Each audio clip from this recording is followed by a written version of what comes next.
Shalom, shalom, j'espère que vous allez bien. Nous étudions Actes chapitre 18, un passage puissant qui montre comment Dieu peut utiliser des gens ordinaires, du travail et la foi pour répandre l'évangile, même dans les endroits difficiles. Dans ce chapitre, nous voyons que Paul se rend à Corinthe, une grande ville remplie de commerce, de culture et de péché. Et pourtant, Dieu lui ouvre des portes pour partager sa parole. Alors, nous voyons au verset 1 à 3 que après avoir quitté Athènes, Paul arrive à Corinthe et rencontre Aquila et Priscille. Ils étaient fabricants de tentes, tout comme Paul. Alors, il travaille avec eux. Une leçon pour nous à retenir, c'est que Dieu nous met souvent en contact avec de bonnes personnes au bon moment. Aquila et Priscille n'étaient pas seulement des partenaires de travail, mais aussi des amis fidèles et des collaborateurs dans le ministère. Dieu peut utiliser nos talents, nos métiers ou nos relations pour accomplir son plan. Nous voyons qu'au verset 4 à 8, la prédication avait commencé avec Paul qui prêchait chaque sabbat dans la synagogue. Il prêchait dans la synagogue pour prouver que Jésus-Christ est le Messie. Mais certains refusent de croire. Alors il leur dit, votre sang retombe sur votre tête. J'en suis innocent. Dès maintenant, j'irai vers les païens. Alors, une leçon, c'est de savoir que notre responsabilité, c'est d'obéir à Dieu, pas de forcer les autres à croire. Comme Ézéchiel le dit dans Ézéchiel 3, versets 16 à 21. Paul a été un témoin fidèle qui a délivré tout le message de Dieu. Et malgré le rejet, plusieurs crurent, comme Crispus, le chef de la synagogue, et toute sa famille. Alors nous voyons au verset 9 à 11 que Dieu a encouragé Paul à travers un moment, il traversait un moment de peur, mais Dieu lui a parlé dans une vision. Dieu lui a dit de ne pas avoir peur, de parler.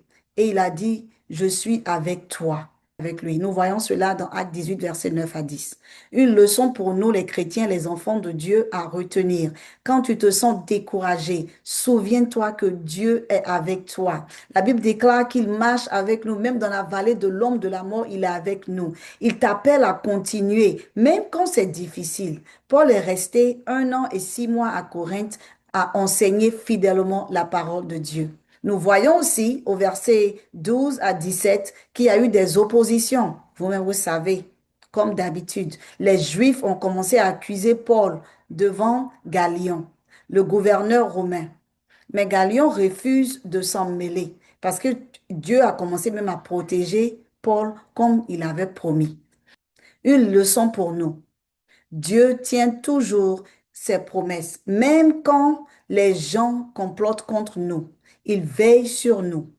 Bien-aimé, c'est important de lui faire confiance. Malgré toutes les situations, tout va concourir à ton bien et tu vas avoir de l'expérience là-dedans. Au verset 18 jusqu'au verset 23, nous voyons que Paul a quitté Corinthe avec Priscille et Aquila. Ils ont fait escale à Éphèse. Puis, ils se sont retournés à Antioche. Ils ont terminé ainsi le deuxième voyage missionnaire de Paul. Une leçon à retenir, c'est que le ministère est un voyage. Chaque étape va t'enseigner à faire confiance à Dieu davantage. Nous voyons aussi au verset 24 à 28 qu'un homme nommé Apollos était passionné et éloquent. Il a commencé à enseigner sur Jésus-Christ, mais il ne connaissait pas le baptême du Saint-Esprit. Tout ce qu'il connaissait, c'était le baptême de Jean. Alors Priscille et Aquila ont pris le temps pour l'enseigner et lui expliquer la voie de Dieu plus complètement. Ensuite, Apollos devient un puissant prédicateur. La leçon pour nous, les enfants de Dieu, nous avons tous besoin d'un mentor. Apollos avait le feu, mais aussi l'humilité d'apprendre. C'est cela qui fait un grand serviteur. En résumé principal, nous devons savoir que Dieu pourvoit, encourage, protège et multiplie son œuvre. Dans Acte 18, nous apprenons que le ministère n'est pas toujours facile, mais Dieu est fidèle dans chaque saison.